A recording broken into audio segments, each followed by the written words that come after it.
$3.6 million outstanding charges on some random property in Queens. This doesn't make a lot of sense, but it appears to have something to do with 421A. So if you click on the link, you can get to a page where you can search on any delinquent property in New York City. The bills are almost incomprehensible, but this one is just mind-boggling. And if you search here, you should be able to just search around for any property near you by zip code and by whatever you want to do. And I think if we do Control Plus, you can see it better.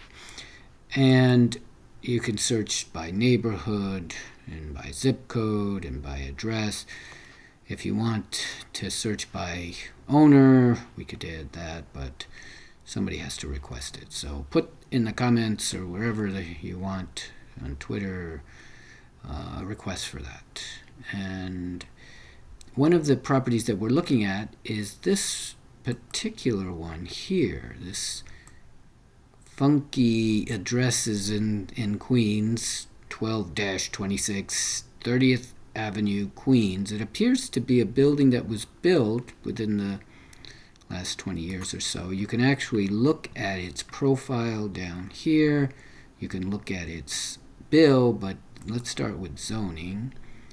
And zoning may tell us, and there's a lot of useful links in here. It'd be nice if all of them were linkable, but a lot of things are not linkable. Thank goodness zoning is. You can actually go into the property and you can search down on number of buildings 1, number of floors 5, but it's 40,000 square feet, but it should also show when it was built. Things like that. I'm sure there's building records that show that. You can also go to the buildings department and see when it was built and when it came in. And you can also view the ACRIS records. So it probably shows here. ACRIS is just the city register where things move around and money moves around. And you can see here it has mortgages 40 million. My goodness. Deeds moving around. I think this property was built. So to see, look at this right here. There was Banco deed transferred here for 3 million. Then there was a lot partial lots. Don't even know what partial lot. Wow. There's a lot of things that happened on this property. There's a $30 million agreement. 40 million, and then there's a mortgage for 40 million and a $42 million agreement. All this stuff. Let's see if we can zoom in on this. Makes it a little more. But the key to this was we wanted to see what in the world, how did it end up with a $3.6 million property tax bill? And that you can see here by just clicking on the source link. We're not making things up here. There it is, $3.6 million. All of a sudden, this property was quiet. It's owing like $10,000, then suddenly, now it's owing $183,000, and it's got outstanding charges of. And someone needs to explain these things. It's just incomprehensible, this bill, because it actually says. Total current charges $143,000, but the outstanding charges. So look at this. This right here is hard to understand. If you have a mortgage, you owe $700. Why do you owe $720 if you have a mortgage? But if you no longer have a mortgage, then you owe $3.8 million.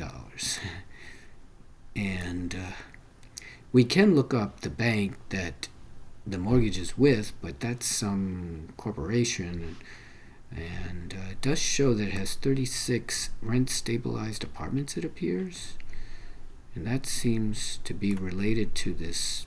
Oh, see, if you have a mortgage, you still have to pay the rent stabilization fee separately. This is not easy. But let's look at its history. So we've already downloaded all the bills. Let's just look at them here.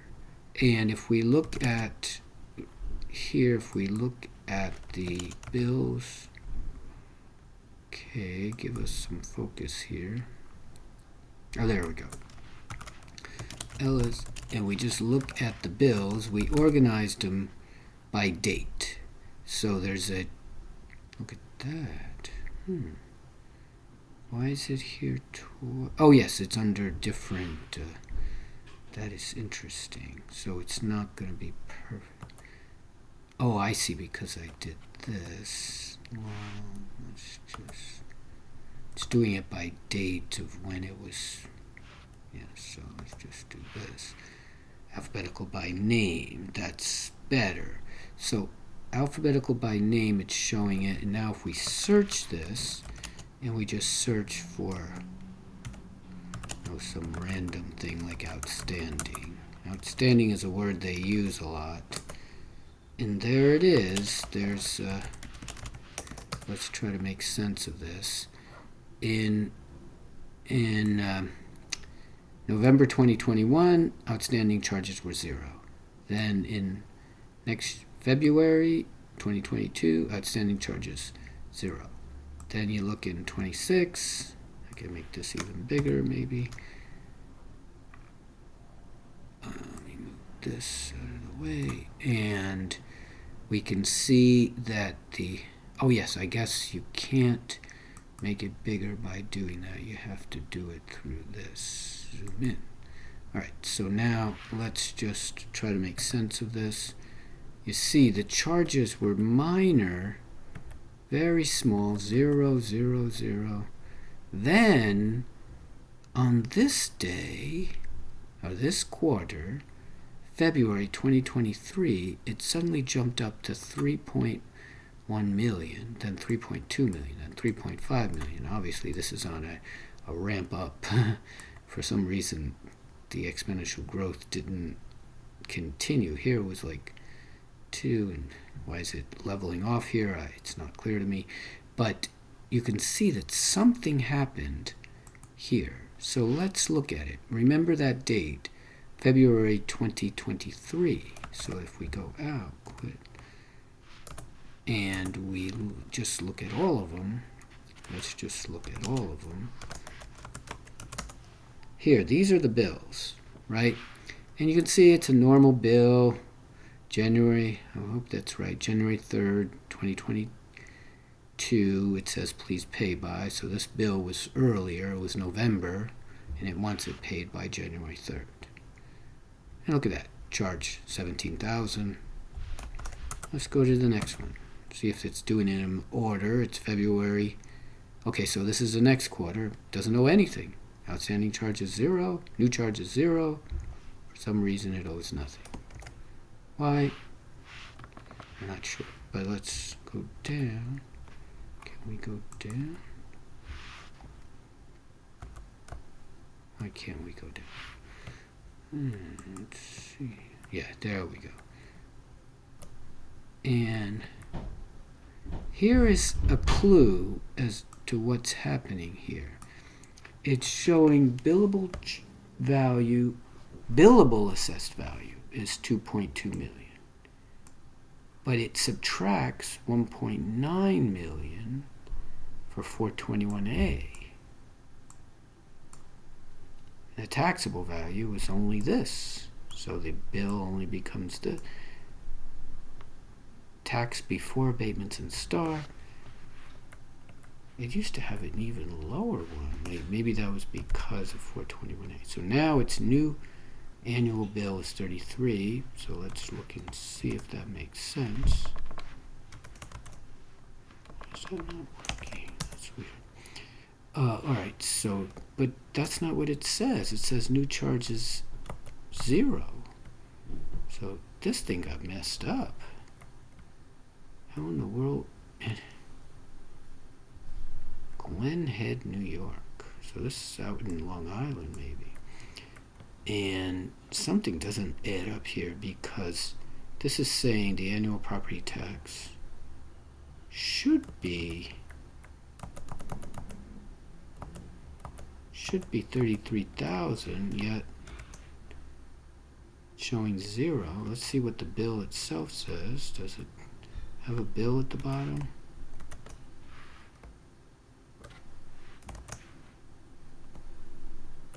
It usually has a bill at the bottom, but it's not see statement details. This is as clear as mud. So let's go to the next one. For some reason and now it's saying the new charges is 16,000. I don't know where that came from. It's supposed to explain this stuff. Let's turn the wrap. No wrap. Guess it already is no wrap. Okay. Set no wrap. Oh, maybe because.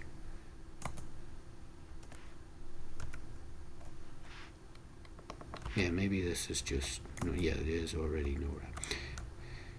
And this is hard to believe because now let's look at the details. There seems to be no continuity. It's still subtracting the 421A abatement. It's still saying that, oh, annual. Okay, so it's billing it quarterly. So, okay, so that makes some sense. So it's billing things quarterly. They must have prepaid or something. So, but it's still showing the 421A stuff. So let's go to the next one. And still working on it. Wow. And still owes 0. So these guys must be prepaying. But let's just go to the next one. Which one are we at? We don't even know anymore. This is what a mess this thing. Oh, January 3rd. Okay. So I think this one also is going to say a normal bill. Let's just see. Oh no, here's the one. It's saying new charges. So on November 19th, yeah, but look at that. It's not outstanding charges at this point. It's new charges. So something happened down here. It's showing down here that, yes, this rent stabilization, credit balance. What's going on here? Come on. I think I'm going to have to zoom out because zooming in makes it too hard to understand. So zoom out. And yeah, so we'll just keep it at that. And that tells us nothing. So there it is. What is this debit adjustment? On August 29th, did anything happen on August 29th, 2022? Maybe 421A, but I don't think it affects retroactively. Did they lose? Was there some kind of loss of 421A? Was there lawsuits against this building? I looked up, it didn't seem to have any. So all of a sudden, there's a debit adjustment of $2.9 million. Wow. So the current charges jumped up to $3.0 million, $3 million. And those are not outstanding, but new charges. Then down here, the annual property tax is still this. So where did that $3 million come from? Don't get it. Now let's look at the next one. Now, obviously, these guys must be in shock, so they... Yeah, now they have an outstanding bill of $3.1 million. Let's see it right here. And then let's just keep going. $3.2 million. There you go. And here they go again. $3.5 million. So these people are happily paying nothing. I mean, I think they're paying. We can even look at that. And next, $3.6 million. Why it's not. Oh, and then new charges. They actually have some new charges here of 100. That's much more than they used to have. So something went south on this building. Where did it go? And you notice down here, there's no longer this 421A exemption. Let's see, 421A. See, it's not even mentioned here. So this building lost or ended its and I guess that's what happens. You suddenly get a bill for $4 million. It looks like they have a $4 million bill. Almost a $4 million bill. It's crazy. And I don't know where to go from there. Does anyone know how this works? How does a building go from a property tax bill of $17,000 to $4 million in just 1 month? And where is all this documented? Where's the 421A? It's not listed on their site. It's not listed on any site that I see. Anyway, peace out. If anyone knows, please reply in any way that works.